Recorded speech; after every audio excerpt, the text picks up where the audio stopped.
नेपाल बहरान पर बड़ी खबर आ रही है। हंगामे के बीच मुजाहिरीन की बड़ी मांग सामने आया है। बलेंद्र शाह को कारगुजार पीएम बनाने की मांग की गई है। नेपाल के साबिक पीएम की पिटाई, नेपाल के साबिक पीएम शेर बहादुर की पिटाई।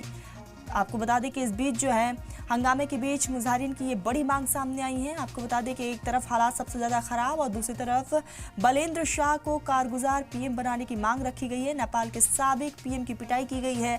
आपको बता दें कि वहां पर लगातार उग्र होता हुआ ये पूरा आंदोलन और ऐसे में कई नेताओं को भी इसमें निशाना बनाया गया है। दूसरी तरफ इस बीच जो है सबसे बड़ी मांग यहाँ पर रख दी गई है।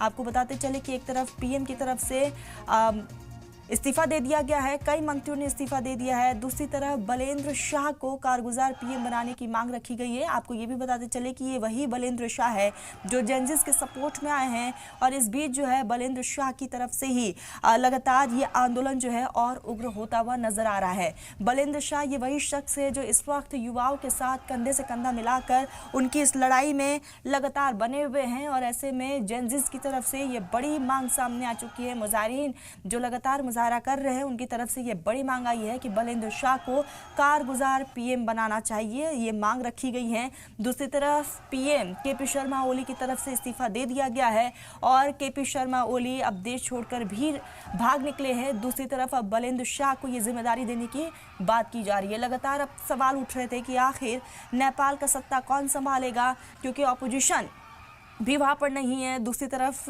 लगातार नेपाल की सियासत को लेकर कई सवाल सामने आ रहे थे, क्योंकि पिछले 17 सालों में अब तक नेपाल में 10 प्रधानमंत्री बदले जा चुके हैं और कई प्रधानमंत्रियों पर भ्रष्टाचार के आरोप लगे हैं और उन्हीं में से एक केपी शर्मा ओली पर भी भ्रष्टाचार के आरोप लगे और जिसके कारण कल सरकार ने 26 सोशल मीडिया साइट्स को बैन कर दिया था। हालांकि बाद में उसे बहाल जरूर कर दिया गया, लेकिन इस बीच जो है तमाम यहाँ पर तर्क जो है सरकार की तरफ से भी रखे गए। कल लगातार इमरजेंसी हमने मीटिंग देखी, आज भी इमरजेंसी मीटिंग हुई।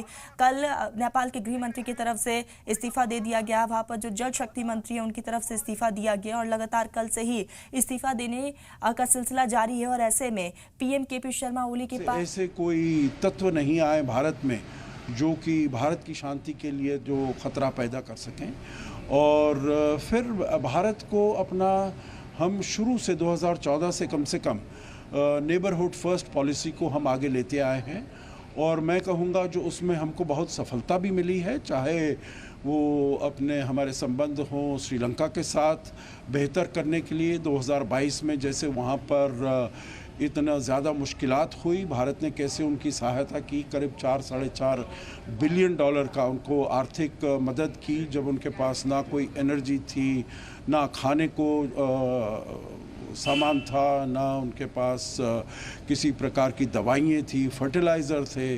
तो इन सब के लिए भारत ने उनकी सहायता की।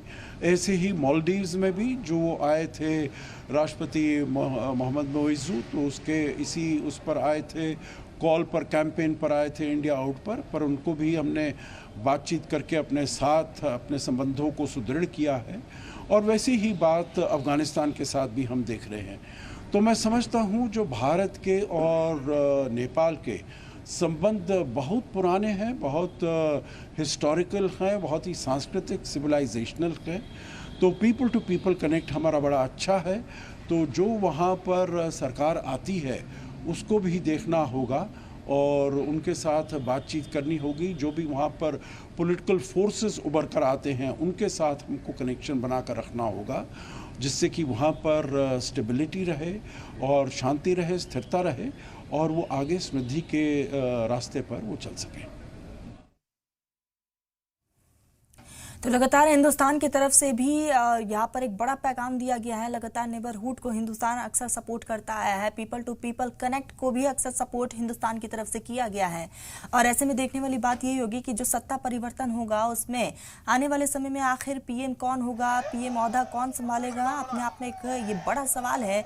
लेकिन इस बीच जो है इन तमाम सवालों के इतर इस वक्त जो तस्वीरें हम नेपाल में देख पा रहे हैं, मुजाहिरीन इस वक्त सड़कों पर डटे हुए हैं अपनी कई सूत्री मांगों को लेकर और उन्हीं में से एक यहाँ पर मांग और सामने आई है कि बलेंद्र शाह को कारगुजार पीएम बनाने की मांग रखी गई है मुजाहिरीनों की तरफ से। आपको बताते चले कि बलेंद्र शाह लगातार जेनजिस के साथ कंधे से कंधा मिलाकर इस रिवॉल्यूशन में पूरा साथ दे रहे हैं और ऐसे में आने वाले समय में अब यहाँ पर लगातार इस बात का जिक्र बार बार हो रहा है कि एक बड़ा परिवर्तन जो है नेपाल की राजनीति में जरूर देखने को मिलेगा।